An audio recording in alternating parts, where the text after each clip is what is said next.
Hello. I'm going to read a poem today, not to do... Oh, man, my cat is in heat, and every time I start to talk, she starts to meow. Yeah, so it's going to be like that. Competition. Probably the first poem... Well, I can't say the first poem. I'm going to put my cat out. Okay, she's out. When I was very, very young, and I can't even remember how old when I started reading this book, my parents had a book of poetry, and it was stupid, stupid poetry. I think I found it recently when my mom passed. I think I found it in her house, but as a kid, I thought it was wonderful poetry, and all it was is a book of poems about different farm animals, like the rooster and the horse, and each one had like this little silly rhyming poem. And for me as a kid, I thought it was beautiful poetry, and so I read it over and over again. But when I was finally really introduced to poetry, and you're introduced to poetry in grade school, but it all rhymes and is kind of silly, and it's not quite the same. But probably the first poem I heard in high school that I really, or no, it was junior high. It was probably junior high, that I really listened to and paid attention to was in the same class that eventually gave me Poe and things like that. But the teacher started off with Robert Frost, of course. And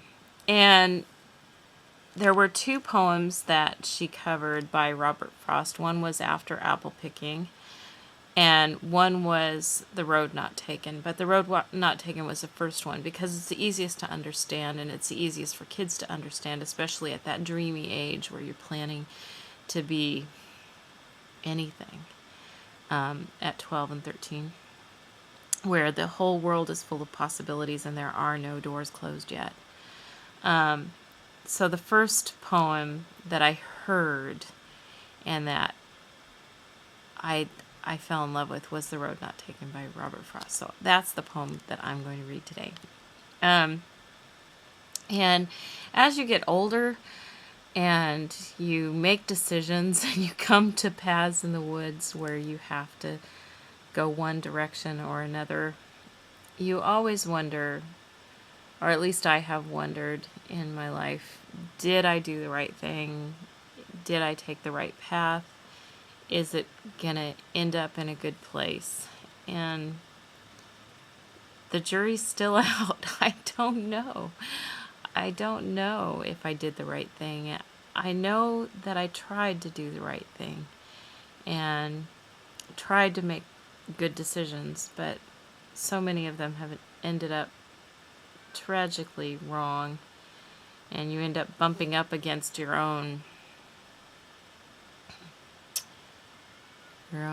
psychological challenges or your own mental challenges and in the thinking patterns that you adopt, or they end up giving you more problems than helping in some cases. So anyway, The Road Not Taken by Robert Frost. Two roads diverged in a yellow wood, and sorry I could not travel both, and be one traveler long I stood, and looked down one as far as I could to where it bent in the undergrowth. Then took the other, as just as fair, and having perhaps the better claim, because it was grassy and wanted wear, though as for the passing there had worn them really about the same. And both that morning equally lay, and leaves no step had trodden black. Oh, I kept the first for another day, yet, knowing how way leads on to way, I doubted if I should ever come back. I shall be telling this with a sigh somewhere ages and ages hence. Two roads diverged in a wood, and I took the one less traveled by, and that has made all the difference.